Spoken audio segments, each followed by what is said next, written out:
Yaorana le Tamagang. Allez vous faire un café, mettez cette vidéo sur pause si vous le désirez parce que préparez-vous, dans ce vlog, on va surtout papoter parce que vous avez été nombreux à me demander « Mais Eléa, mais qu'est-ce que tu fais à Paris? Eléa, quand est-ce que tu rentres à Tahiti? On comprend pas, qu'est-ce qui se passe, etc. » Je vous avais promis que je ferais une vidéo là-dessus. Donc, je tiens mes promesses. Je vais tout vous expliquer dès maintenant après ce jingle. Et oui, il y a un jingle. I'm getting older. I don't wanna waste my time again. Better get it rolling. Why don't you come over with me?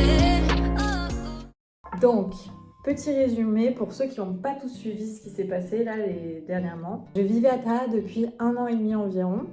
Avant ça, j'ai grandi à Tahiti. Je suis arrivée à Tahiti, j'avais 6-7 ans.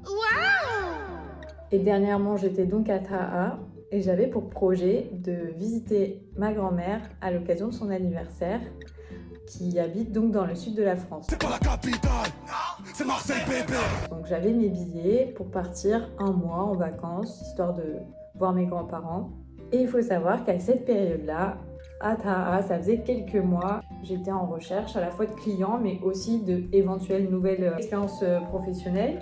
Et je me suis dit, pourquoi pas candidater un peu, parce que j'avais fait pas mal de recherches sur Taha et Raiatea. Je me suis dit, je vais commencer à regarder ce qui se passe à Tahiti et voir s'il n'y aurait pas des offres d'emploi intéressantes. Et donc, je commençais à regarder un peu ce qui se faisait à droite à gauche, envoyer des CV. Et je reçois l'offre de la délégation de la Polynésie française qui recherchait un content creator, donc pour gérer leur communication. Et là, je me dis, waouh, Paris. Alors là, Paris, j'y avais vraiment pas pensé. C'est vraiment une ville qui m'attirait pas spécialement, pour laquelle, je dois l'avouer, j'avais une mauvaise image, mis à part la série Emily in Paris, que j'adorais et que je regardais à l'époque. Je me disais, non, mais ça doit pas être la réalité. Et dans mon esprit, c'était Paris, c'est gris, les gens, ils sont pas gentils. C'est le stress, c'est le métro, etc. Je m'étais jamais posé la question. J'envoie mon CV, de toute manière, ça coûte rien. Et là, j'ai eu une réponse, je crois, le lendemain de la déléguée, donc qui est Sarah Teritaumiho, qui m'envoie un mail et qui me propose de faire une visio. Donc j'accepte. Et là, j'accroche directement avec la personnalité de Sarah, sa vision, ses projets, son ambition pour la délégation de la Polynésie française. Je découvre vraiment, j'ai un coup de cœur. Et je me dis, ok, il faut que j'aille travailler là-bas. Let's go, girls. Et je commence à me renseigner un petit peu. Très vite, j'ai le retour de Sarah qui dit, écoute, pour moi c'est bon. Par contre, il faut que je constitue un dossier, que je le fasse soumettre à une commission avec la validation du président, etc. Ça peut prendre un certain temps et elle savait pas me dire combien de temps ça pouvait prendre. Du coup, que la réponse finale ne dépendrait pas forcément d'elle. Les dernières semaines à Taha, je fais mes affaires sans savoir si ce déplacement en France sera un aller-retour ou un aller tout court. Et ça a été une période vraiment pas évidente parce qu'il a fallu que je me projette dans les deux possibilités et donc je fasse mes affaires et laisser le moins d'affaires possible. Mais c'est vraiment étrange cette sensation où je savais pas si j'étais en train de vivre mes derniers instants en Polynésie ou si c'était juste des vacances. Et donc je disais à mon entourage que de toute manière j'avais un aller-retour, donc j'allais rentrer. Mais en vrai, j'en savais rien. J'en savais rien et je savais pas du tout combien de temps en plus j'allais devoir attendre comme ça dans cette incertitude. Donc ça a été vraiment pas une période évidente. Et finalement, j'ai embarqué dans l'avion en août avec aucune certitude et je me rappellerai toujours le jour où je suis montée dans l'avion. Au moment de passer les contrôles, je reçois un message de Sarah qui me dit qu'ils sont toujours en attente de leur côté. Mais du coup, c'était horrible parce que je savais pas du tout si j'allais revenir ou pas en fait.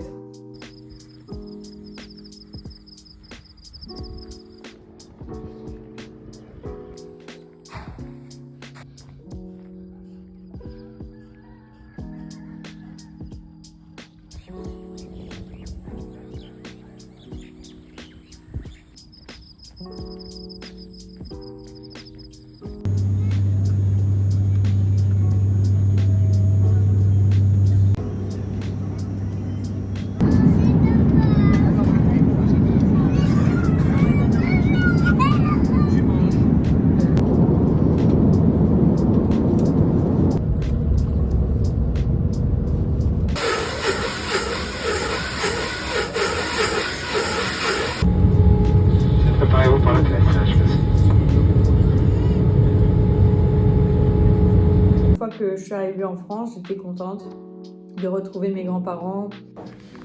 Alors la première qu'elle dit, oh, 10 euros c'est cher. Je dis merci, toi tu viens pas.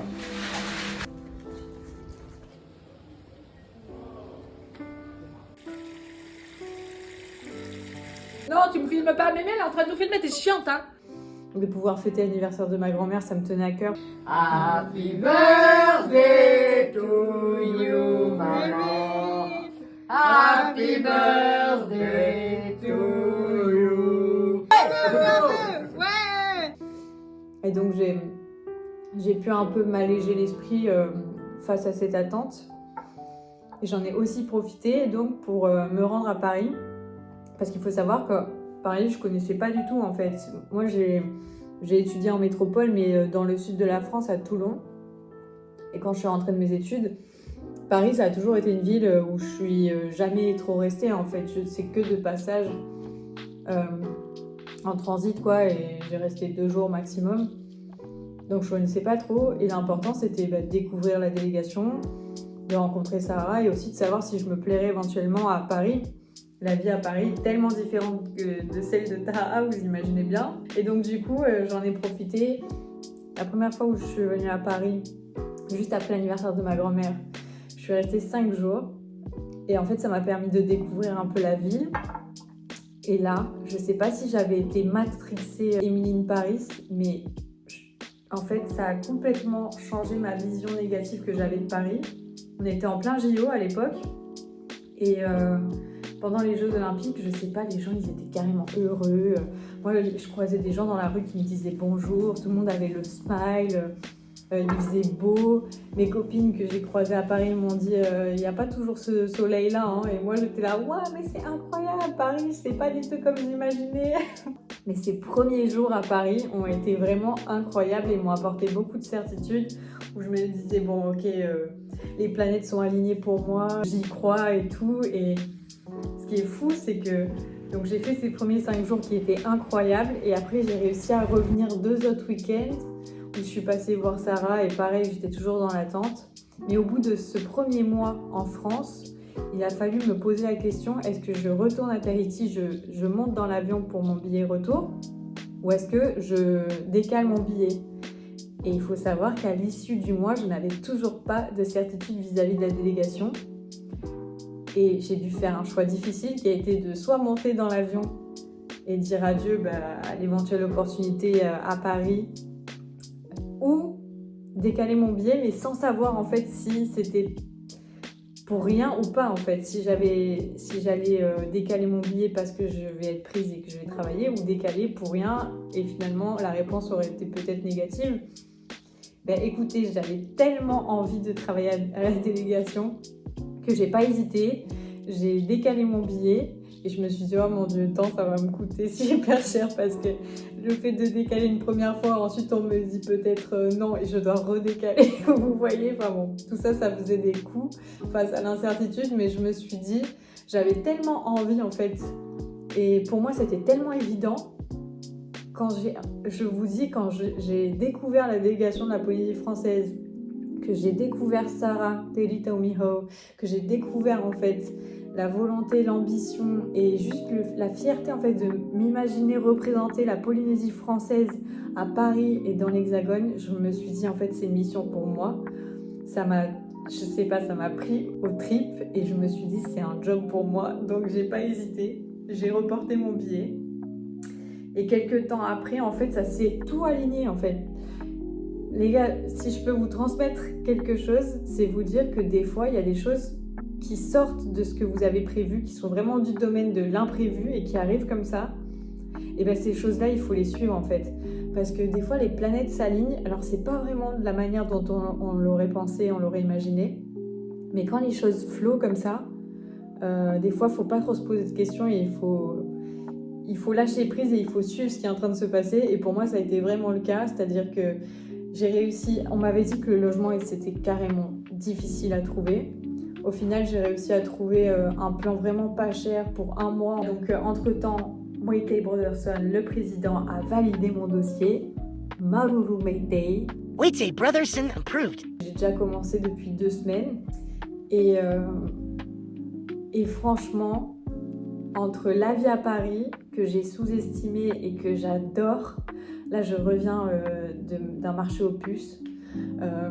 Je sais pas, je trouve qu'il y a plein de choses à faire, il y a plein de vies, je découvre tellement. Bon, par contre, rip mon sommeil parce que je dors beaucoup moins que ce que je dormais à Tara quand je suis arrivée ici. J'ai eu le décalage horaire qui a fait que déjà bof les nuits quoi. Et en plus, le fait qu'ici, il y a tout le temps des choses à faire. En fait, ton cerveau, il est jamais sur off, tu es toujours en train de penser à ce que tu pourrais faire, etc. Comme la tentation est partout, c'est vrai que c'est difficile de se reposer. Donc mes nuits, c'est pas top par rapport à Tara, mais bon, j'espère qu'avec le temps, ça va se calmer.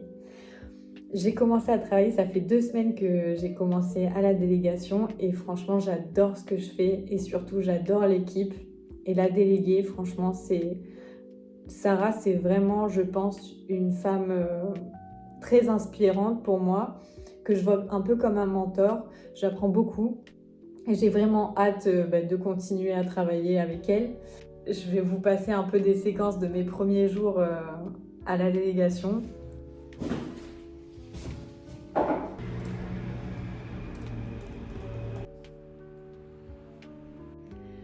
Aujourd'hui, c'est mon 2e jour dans mon bureau, mon nouveau bureau. C'est la première fois que j'ai un bureau rien qu'à moi. C'est fou. Tout est dans les cartons, j'ai rien encore déballé.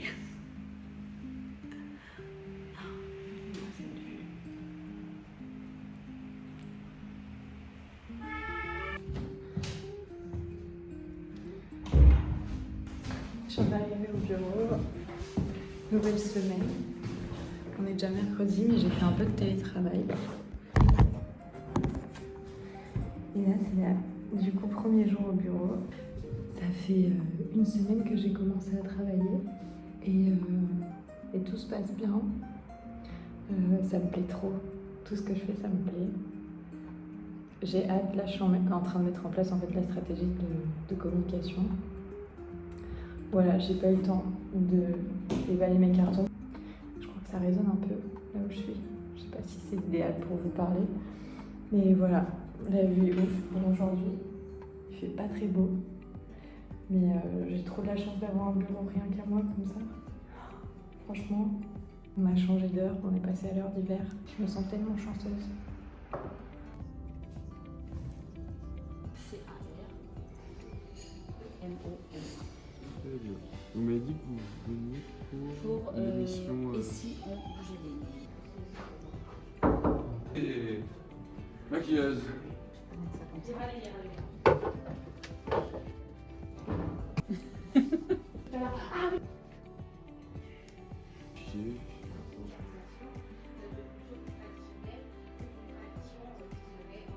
Et cette langue qui est très importante, on en parlait, c'est un socle de la culture, mais qui vient alimenter d'autres pans de la culture, nos danses traditionnelles, nos sports traditionnels. Ne pas connaître la langue nous coupe en fait de tout ça. Donc, il y a une vraie revitalisation aujourd'hui des langues, qui n'est évidemment pas suffisante, mais cette adhésion à la francophonie, elle nous permet d'aller dans ce sens.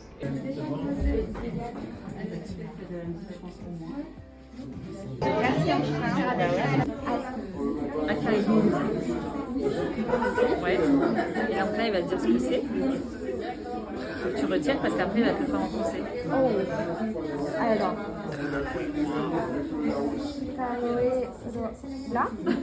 Il est trop dur celui-là. Et vous vous rendez pas compte, c'est dur.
tellement contente, tellement fière en plus de travailler en tant que chargée de représenter la Polynésie.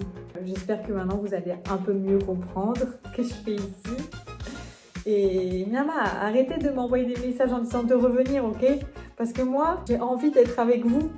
Et en même temps, je me dis, c'est trop important que je sois là et je suis tellement heureuse d'être là. Vous n'avez pas idée des projets qu'on a ici à la délégation, c'est incroyable. Franchement, j'ai trop hâte de vous montrer un peu ce qui se passe, de vous parler de ce qu'on a envie d'y faire. N'hésitez pas si vous avez des petites questions, vous les mettez en commentaire en dessous de cette vidéo et puis moi, j'essaierai peut-être de refaire une vidéo pour vous répondre à vos questions. Peut-être que je referai des nouveaux vlogs, peut-être dans mon quotidien, je sais pas. Dites-moi en commentaire et je vous dis à bientôt. Louis à les quartiers.